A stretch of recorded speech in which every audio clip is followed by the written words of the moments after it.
Welcome back to SurBBQ. Hi guys, so I'd originally made a video that was going to go right here, and I was super excited because I got the package. I had it, it was what I was waiting for. But then the video didn't record. So I'd already opened the package, and this is what it is. Alright, so this is what I got.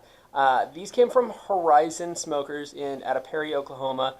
I ordered from them not only because this is Roger Davidson's company, the guy who actually designed the quarter-inch Brinkmann smokers that I actually have, but they're the only ones that actually have the pins.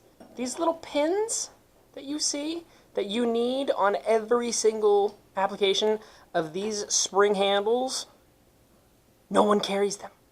No one ships these springs and the caps with them. So you have to go out and find them yourself. So instead, I just chose the fairly similar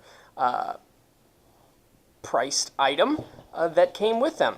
Keep in mind, I am not actually associated with Horizon Smokers in any facet, except for I am a fanboy. I'm not against, maybe, I don't know, sponsorship, Horizon, reach out to me. But I also got the charcoal grate for the firebox. Look how super thick that is. That's like quarter-inch expanded metal, and that's going to go in the smoker box. So I have the butterfly out having the a handle put on it, which actually I took the old pins that I cut off, cut one in half, and I'm having that welded onto the butterfly so it can be a handle. As soon as that comes back into me, should be any time now. I actually have a buddy doing it. I will be ready to put everything back together, and I will continue this video at that point. Stay tuned.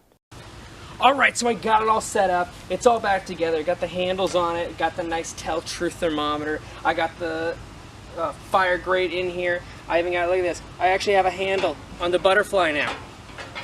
Butterfly actually opens and closes. Wow! That's insane. I'd like to thank Ethan Jones for that, by the way. It's all good. I've already done a fire in this thing to set that, set the paint, to cure the paint. Got it to about 600 degrees like you're supposed to do. I came back 2 hours later, it was still 350 degrees. This thing holds heat like crazy. If you haven't watched the whole series, go back, start from the beginning, see what I did on this thing. I'll do a little bit of recap, but it's not the same. So, again, thank you for watching, guys. Subscribe, like, leave me a comment, let me know what I'm doing. Send me a message. If you guys got a smoke you want me to do, let me know. Yeah, I'll do it. As always, until later.